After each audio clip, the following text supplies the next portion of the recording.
Hello everyone and welcome to the StarCityGames.com Open Series here in Cleveland, Ohio. I'm Glenn Jones and I'm joined in the sideboard by Jeff Hoogland. Jeff, how's it going? It's going pretty well. Jeff, you're playing, as usual, a little bit of a brew. Obviously, you know, a new standard format's pretty much your playground. Most right? of them are brews, yeah. So the one you went with today is actually kind of conservative by your standards, I think. I'm used to seeing you branch out pretty deep, and we have here a blue-red control deck. Pretty solid theory, basically. You've got a little bit of burn for removal, you've got some threats, some counter magic, tried and true, dating back to the days of Shard Phoenix. Yeah. But the brew you're using actually has a ton of new Theros cards in it. We're going to start with 3 of those that I think are pretty important to note. First off, Anger of the Gods. Everyone kind of expects a fair bit from the Slagstorm variant, and I imagine it's performing quite well for you just in that role. Yeah, the card's very powerful. It's really good against the mono red deck and the green-white little dudes deck, so... Sure. Excellent against Voice of Resurgence specifically, yes, obviously. Definitely. Then you've got Prognostic Sphinx, the little Sphinx of Jwar that might actually get there. Sphinx of Jwar saw a fair bit of play when he was around in Zendikar. Not a lot, he got kind of outclassed as the format moved on and everyone realized, Planeswalkers were where you wanted to be.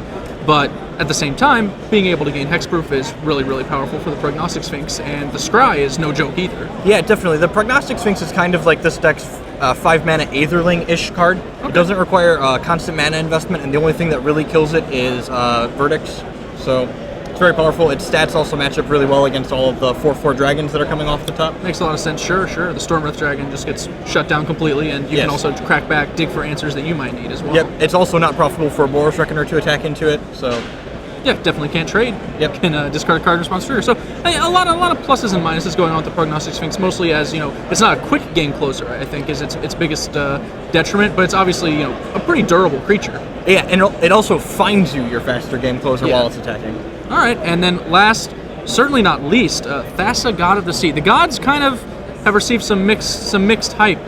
So how is Thassa working out for you? Thassa at 3 mana is really aggressively costed, especially compared to all the other 4 mana gods, so she fits into the curve nicely.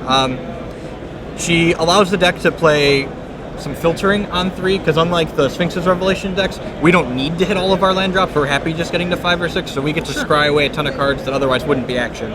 Yeah, that makes sense. The Sphinx's Revelation decks are trying to just make a land every turn until the end of the game, whereas you can actually just start ignoring those.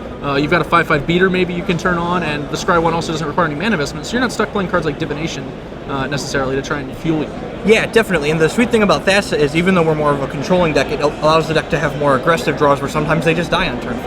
All right. Well, you do have to enable Devotion. It doesn't just come to you. And other than having a pair of Prognostic Sphinxes on the board, we have some other blue cards in your deck, obviously. Yeah, definitely. We've got Jace, Architect of Thought. Planeswalkers are a great enabler, I think, for all of these Devotion cards in general because they're kind of difficult to remove and they're just good in general. And Jace is no slouch. I don't think we need to sing his praises any further than the standard format already has. But you're also playing a couple weird ones.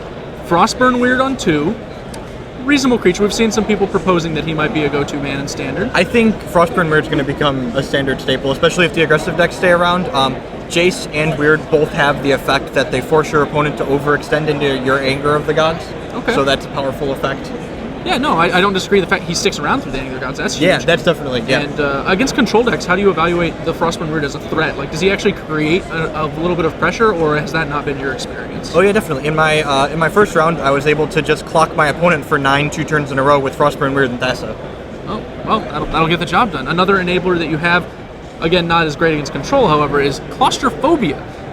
I honestly did not see Claustrophobia, having its impact on standard. I know before we sat down, you said it's been okay, not incredible, but the weirds have been very good. So Claustrophobia, you decided to run a couple main, you've got an extra one on the board. How did you arrive at it as a specific answer for this deck? So Claustrophobia feels a necessary evil for this deck, and by that I mean the few things that turn burn doesn't kill for you, Claustrophobia takes care of. Occasionally,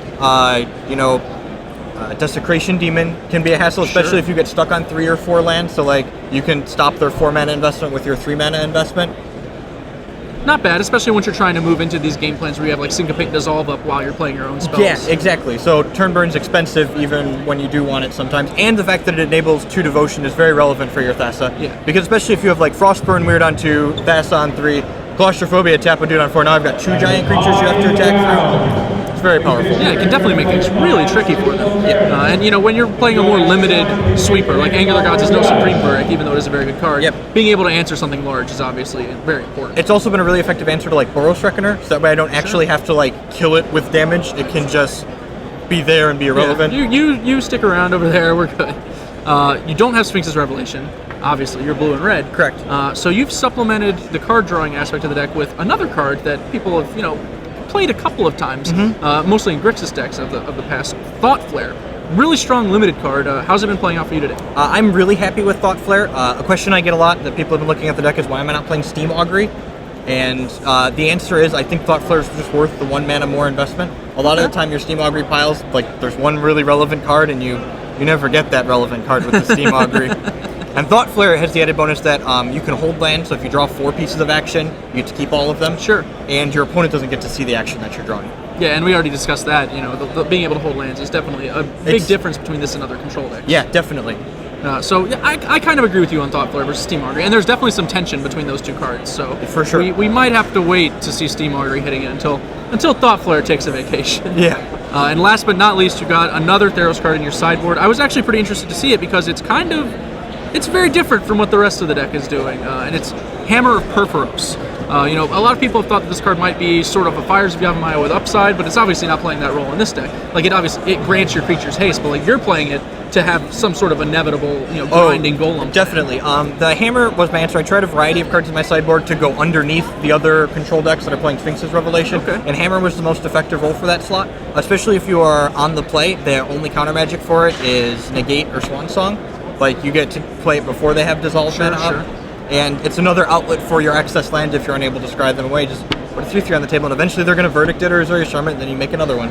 Yeah, so your control deck is really occupying a little closer to the aggro control space. You've come with a lot of plans for attacking, but you're perfectly willing to sit there and dissolve their spells until you kill them with Thought Flares. Yeah, exactly. It's very much about recognizing your role in any given matchup and assuming that right role. All right, well, Jeff, thank you for sharing, again, another one of your decks with us. I appreciate it, and good luck in the tournament. Thank you.